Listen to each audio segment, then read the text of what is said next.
Hello, hello, and welcome to my favorite Sim 4 neighborhood, Sulani. And here is the beach house that we have graced it with today. Oh, I just realized one of my creepy Sims was looking at me through the window. Anyways, yes, this has to be one of my most favorite builds to date, so let's get cracking. Here is the lot in which we have set this build upon, and someone was so nice and left 3 of their dead family members just floating in the sea for us. And since you can't delete graves, I am now the proud owner of these new 3 family members. I mean, speaking of family members, the entire reason that this build has come into fruition is because a new family member is about to be born. That's right, my Sims are about to have another baby. I mean, what a joy. This home is going to be for the family that I play with the most in The Sims 4. You might have heard me briefly mention them in other videos, but this is the household. That includes another one of my generational Sims, Ernesto Dubois, and he is a global superstar. That's why I play with them the most, because he's the most interesting. Anyways, Ernesto and his wife, Carolina, have decided upon themselves that they wanted to have another baby, even though Carolina is almost dead. Well, she's not almost dead, she's like almost an elder, but you know. It does not matter that they already have 2 teenage children. They want another one. Who am I to stop them, honestly? So that's what this build is all about. Now, they already lived in a beach house that was on the other side of Sulani, but that was not big enough for the 4 of them, so it was definitely not going to fit a baby. Just for funsies, I have included a clip of it on the top left corner if you want to see where they were living. It started off as a 1-bedroom shack, and then I sort of renovated it to be what it is now. It's not great. It's not great. I should have just built another one when they had their first baby. So we started off this build with 175,000 simoleons, and that was all Ernesto and Caroline's money. I didn't cheat it, I promise. And we didn't use it all on this build, which is lucky because now the bills each week are like 11,000 to 12,000 simoleons. So we need that money to pay our bills. Like usual, I didn't have a plan for this build, so I was just winging it. The ultimate goal was just to have enough room for the family of 5 once the baby was born, and then enough room to have the family round for kava parties, because in the old house we couldn't have those parties. Well, we could, they had to do it in the front yard, so I want people to be able to actually sit at a dining table. Every family has that family member that is the ultimate host, and parties are always thrown at their house, and for this family, Ernesto is that person.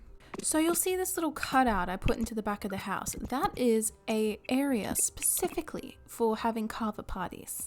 The whole family comes around, they sit outside, they enjoy the views of randoms on boats passing by, and they get high off kava. It's just something this family does. Since we enjoy the island living life, I wanted to use the island living windows in this pack, and I've never used these awning ones that I've popped in the kitchen, and I thought they'd make the perfect window for a breakfast bar, but that also means that's exactly where the kitchen needs to go, and it's on a diagonal, so it's a bit of an issue. It's an issue because the counters don't have a piece that fit between a diagonal and a straight wall, so I had to kind of make my own. It was hard, but you'll see how I do it. You know what, tell a lie, it wasn't that difficult to do. I just have that mentality because it took me a while to get to the end result.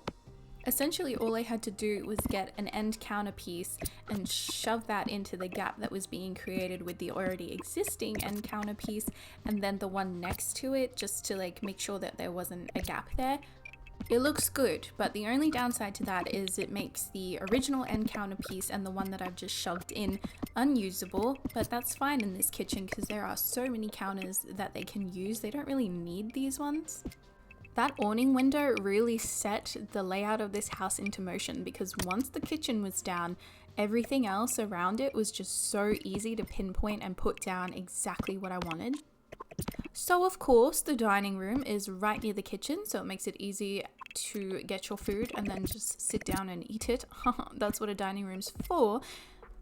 And then of course there's glass doors there that go out to the back area of the deck, and then on the other side of the kitchen is where you would watch TV. It's not a very big space, but these guys are more interested in, you know, beach activities, so TV's not that important for them.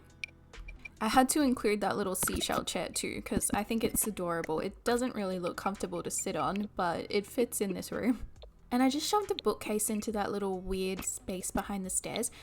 Usually I just do a desk in there because it's like the perfect space for a desk, but I actually have a designated room that's for a study area with a desk, so I didn't want to have two of them because you know how annoying it is to have computers in a house with a bunch of Sims. All they want to do is play games. Actually, my Sims have been doing this thing recently where they go to the computer to check their high school week schedule, and they check it like multiple times a day, and I'm like, yes, thank you. I do know what's happening every day because you've showed me like 6 times so far, so can you please stop looking at that? Maybe they have major anxiety, you know? They're like, oh my god, I need to make sure I have my homework ready for this logic class. I don't know. This is the master bedroom. I wanted to do one of those like hacks where you have the wardrobe door open, but there really just wasn't enough space in this room for that. So we have 2 robes, a his and a hers, which is pretty cool. Oh, and I left that blue railing outside on the balcony because it's kind of a nod back to their original build because they used to have a blue railing on their staircase.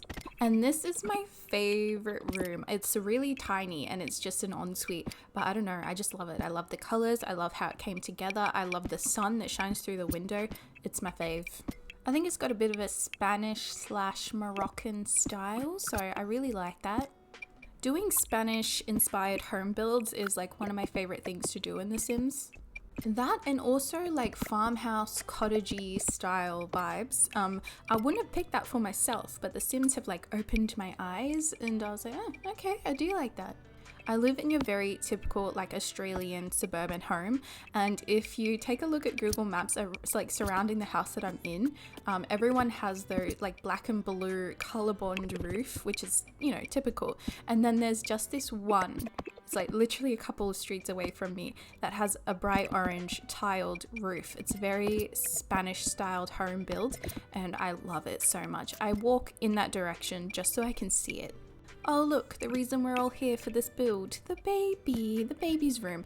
So at the time I didn't know what the gender was going to be, but I think I did put this room towards a more boy style and it came out a boy, so it worked out really well in the end. It is a very cute baby, looks more like his mum than his dad, but his name is Ikaika. I just realized I haven't really discussed the personalities and who's going to be living in this house, which is something I usually do, especially when it's my generational Sims. You might have gathered, but this is going to be a 5-person household. So we have the mum and the dad, Carolina and Ernesto.